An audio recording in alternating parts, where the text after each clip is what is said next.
Mom, hi. Listen, do you have time on your next break? Hi. Oh, hi, Karen. I always have time for you, sweetheart. I'll meet you right here at my break in about 5 minutes. Great. Thanks. Nurse Donna Hartman, 4737. She smiled at me. Did you tell her that we got engaged? No, but it's gonna be okay. I'm gonna tell her on our next break, okay? You mean you're gonna break the bad news to her? I know things aren't as tense as they were between us, but I'm not exactly your mom's favorite person. No, Karen, but you are my favorite person. Hey, that's all that matters, okay? And in time, you will be your favorite person. I know it. Hey. Dr. Sorti, Okay. 4588. Dr. Jim Sorti, 4588. A killer made his way onto the radio again tonight. He says he's gonna add another victim to his list. Was it the actual murderer? The station must have received dozens of prank calls. Well, he sounded authentic to me. Victor, I have to do something before he kills again. Unless he has already.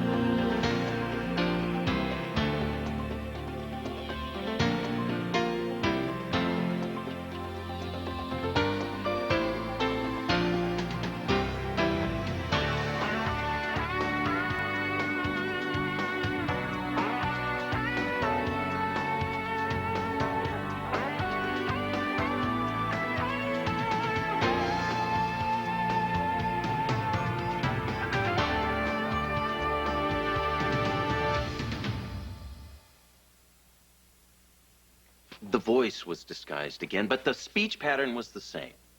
Now, based on the psychological profile that we've done, the tone of the call was a definite match. I agree. It's fair to assume our guy called back. I got my people working on it. But this person is screaming for an audience. I say we give it to him. Or her. Somehow I feel a suggestion coming on. I say it's time I go back on the air. Entice this person to call again. That gives you the chance to trace the call like we talked about. This guy's calling in on his own, making threats. He sounded even more worked up than before. I mean, we could just provoke another killing. Well, we can't just sit around and wait for him to make good on his promise to kill someone else. Kevin, I am not interested in setting up a sting operation with civilians as bait. It's life and death when I got trained cops going to those types of situations. Garcia, listen. Kevin, I want this maniac as bad as you do, but I am not willing to risk your life to get him. Excuse me. Garcia has a point, Monk. With 4 people dead, maybe 1 more to come, attempts on other people, even Lucy, I say it's time we pull out all the stops. What'd you say? It's time to pull out the stops? No, before that, you mentioned Lucy. Well, maybe I did. I didn't mean anything by it. Oh, some blog? Never kid a kidder, my boy. The woman has been on your mind for 24 hours a day. Now, why can't the two of you come to some sort of resolution? Because I already have. The only thing I want to think about is catching a killer. He may be planning to kill someone tonight, Victor. I intend to stop it. Well, without the assistance of the police, that's not going to be an easy... Wait a minute. Whoop, whoop, whoop. I think I may have the answer to your problem.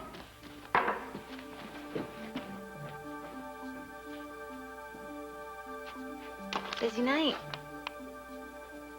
No more than usual. I'm on my way to see Neil, and I thought I'd stop and say hello. I understand your son's doing much better. Yeah. That's good. I also hear you're moving in with Joe and Frank while your son receives treatment. I'd be out on the street if it wasn't for your son's generosity. Somehow you never struck me as a woman with limited options, Courtney. You still haven't forgiven me for what happened with Joe. This conversation was inevitable now that you're back in Joe's life, so let me make myself perfectly clear. Forgiveness may be divine, but I'm no saint. Joe's leaving college and chasing you to Europe was the worst mistake he ever made, and I hold you totally responsible for that. I've never been more ashamed of anything in my life than what I did to Joe. Don't beat yourself up too much. Your behavior spoke volumes about the kind of person you are. And Joe had to learn the hard way. But he learned. We all learned. And that's about as polite a warning as I can give you.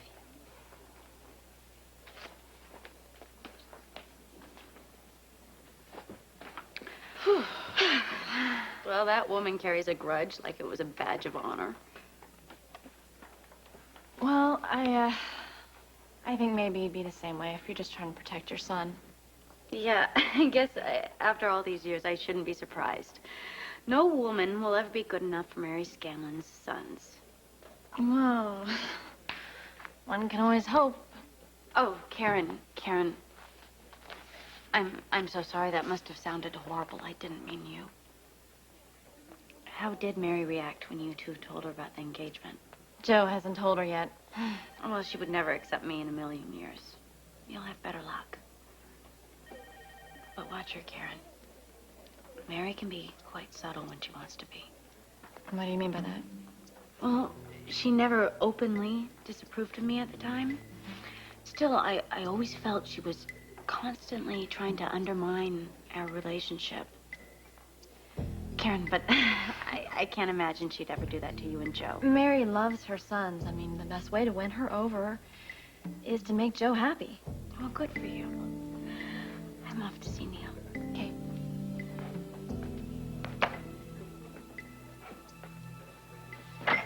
Matt? Damn electrician.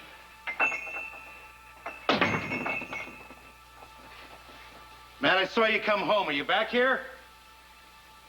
Matt? Matt! Oh, my God. Matt.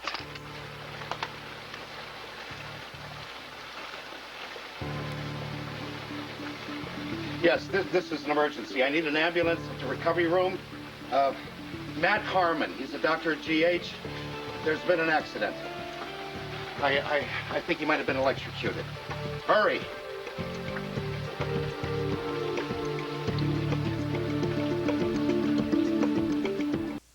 Ellen, it's Matt. Matt, what happened?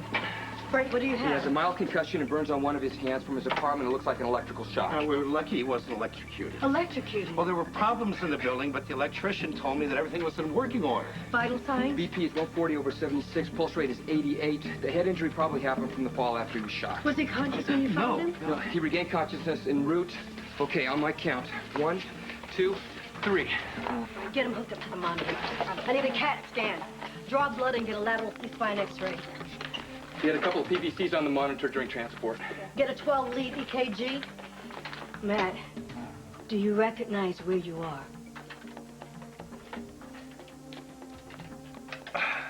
Heaven, from the looks of you. You could have been killed. But I wasn't. Well, then it's my lucky day. Is this going to be good news? Mom, I'm getting married. Oh. Are you going to ask Karen to marry you? I already did. And she said yes. When? Can I get you some water or something? Oh, for heaven's sake, Joseph, I'm just surprised, that's all. Come on. Let's not kid ourselves. I mean, Karen isn't exactly on the top of your list of potential brides for me. I admire what Karen has made of her life. But are you suggesting I don't like her? You question her orders, which you don't do with any of the other doctors. Your attitude toward her is dismissive at best, and at worst case, it's condescending. And it's only because I'm dating her. Joe, Rhonda and Karen have been neighbors forever, and I've watched her grow from a child into a very capable young woman. Capable, but not decent in your standards, right? I never said that. But since you refer to her troubles, I can tell you that it broke my heart to see that sweet girl getting hooked on drugs, start stripping. Oh, I know that. whole I know. mess. Listen to me. Think of the family that she came from. She didn't have anybody to turn to like I did. She didn't have anybody to rely on. And her mother was plastered half the time, parading guys throughout the house. You should even know who her father was. No, I agree with that. No, Rhonda's my friend. But she did drop the ball when it came to raising a child. No, Karen has overcome incredible odds. She's a lovely young woman. But she's not good enough for me. Well, you're the one that's going to have to decide that. But is it a crime for a mother to want the perfect person for her son? No, it's not. It's not. And Karen is the perfect person for me. I found her. Oh. Was that before or after you lost your mind and let her seduce you into playing hooky? Oh, yeah. Burgess almost handed your head to you on a plaque. She didn't seduce me. Karen didn't seduce me, okay? It was my choice. It was my decision. Well, she doesn't have exactly a perfect record when it comes to marriage, does she? I mean, aren't you a little bothered that she's divorced? No, I'm not. She was young, Mom. She made a mistake. And one mistake doesn't exactly make a track record. Well, those are my concerns, Joe. What can I tell you? Then, Mother, you don't need to say anything else. See, it couldn't hurt to rethink. It's such a big step, Joe. I found what I want. And your attitude is giving me no choice but to elope.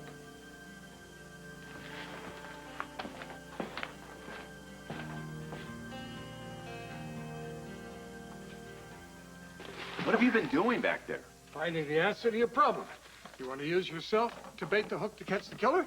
This is how you do it. What is all this stuff? This, my boy, is state-of-the-art telecommunications avoidance and detection technology. Now, this little gizmo is designed to prevent tracing of telephone calls.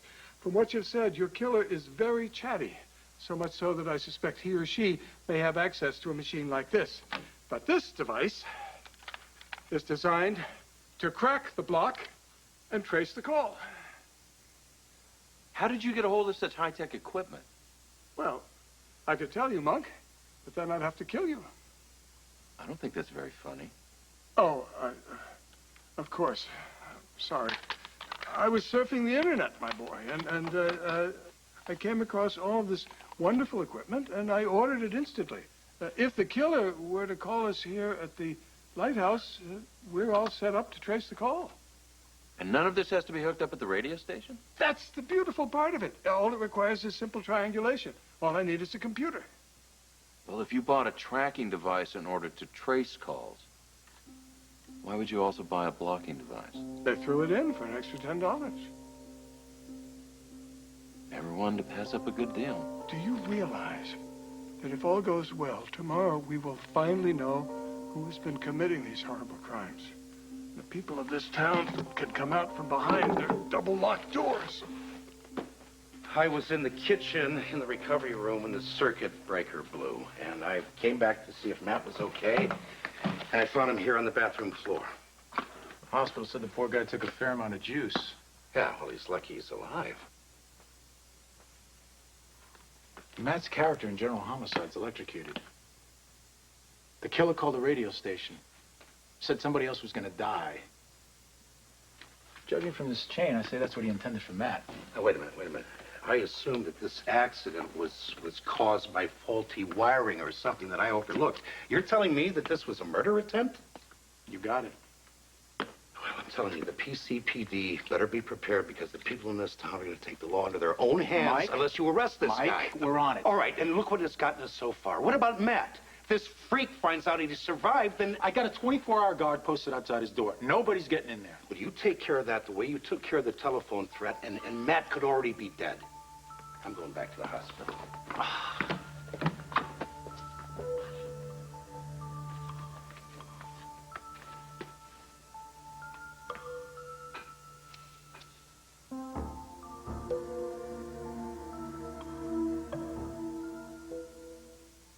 Joe, being hard-headed is one thing, but this is the most important decision you're going to make. I understand that, Mom.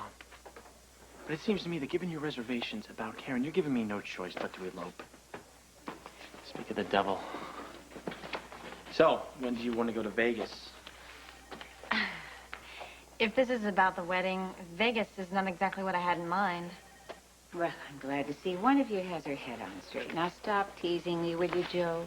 This is serious. I couldn't be more serious. It would mean the world to me if I had your blessing, but we will get married without it. Bottom line. Okay. Joe, stop. Mary, I know I'm not exactly the person you had in mind for Joe. My past isn't pretty. I know that. But it's made me who I am, and I'm proud of that. So am I. Come here. I want to tell you this.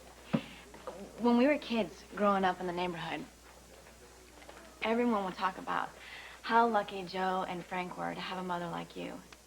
See, I know how much your kids mean to you and how much you want the best for them. But I love this man with all of my heart, and I am completely committed to him. You look at Karen's past. I want you to think of the strength that it took her to overcome that. And I want you to love her for it as much as I do. And no one is gonna love him better than me. Except for you, of course. I'm gonna make Joe take it back, what he said, because we do need your blessing so that we can be a family and we can rely on each other.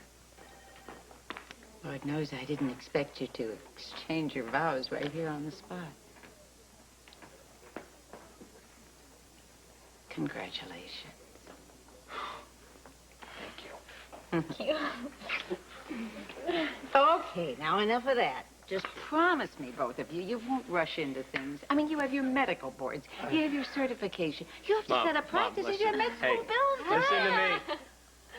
I do intend on getting married in this century, though, okay? Yeah, but don't let the marriage get your careers off track. That's all.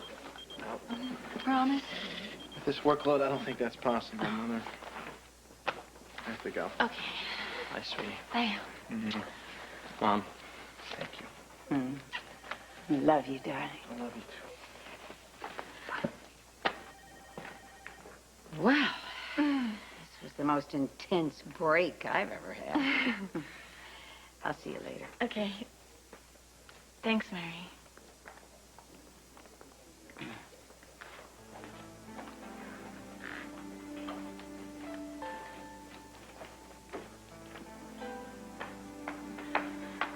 Karen! Hi. Hi.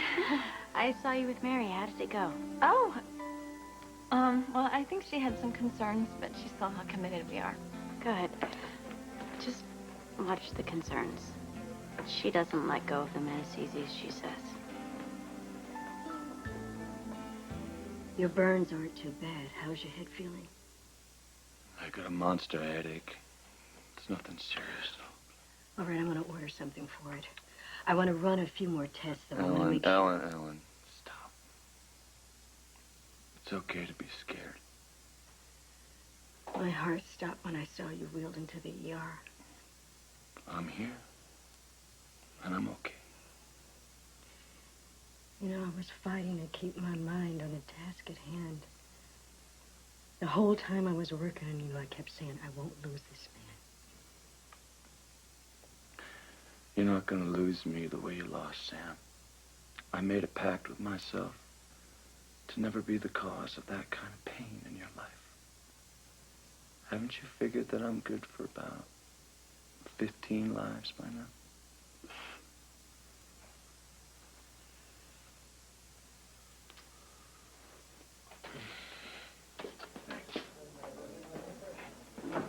Hey, Mike.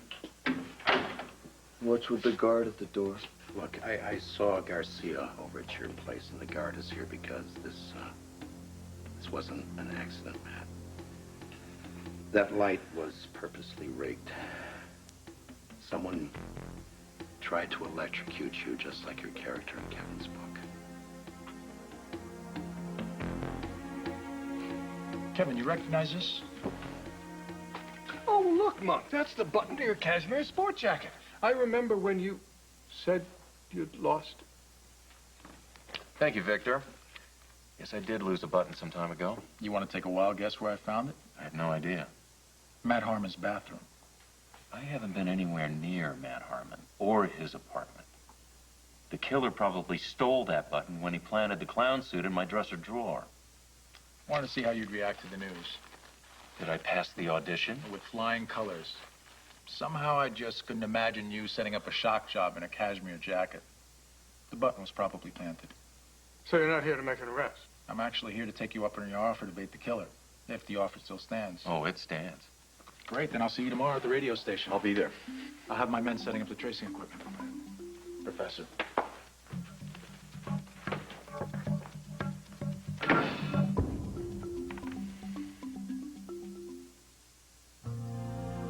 This is Kevin Newman. And Lisa McCree. Tomorrow, the screenwriter of Scream and Halloween H2O. Plus, we'll visit a special camp for children living with AIDS. That's tomorrow on Good Morning America. Want to learn more about the history of Port Charles? Go to abc.com where you can get the whole story.